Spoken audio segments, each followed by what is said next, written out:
Moving on to news from Sri Lanka. Sri Lanka signed a $500 million credit line with India to import fuel on Wednesday as the island nation seeks to stave off rolling power cuts amid an economic crisis that has hampered purchases of diesel for power plants.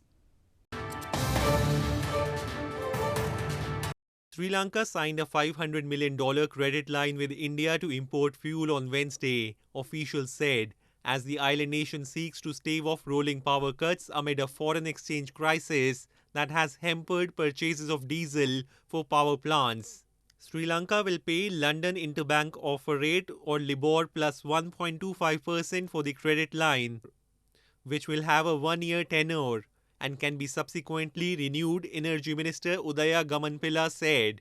The government hopes to kick off 565,000 metric tons of import from the first week of March and expects 6 petrol shipments and 10 diesel shipments.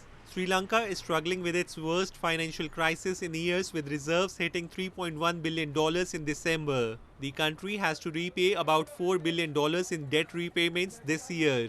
It expects to receive another $1 billion credit line from India to purchase essential goods, including food and medicine, by the end of February or early March, Finance Minister Basil Rajapaksa said. In total, Rajapaksa said Sri Lanka will need $30 billion for imports and debt repayments in 2022. Rising global oil prices have worsened Sri Lanka's economic problems, with spending on oil imports climbing to about $500 million per month. Sri Lanka and India began negotiations over the credit line to import fuel last August.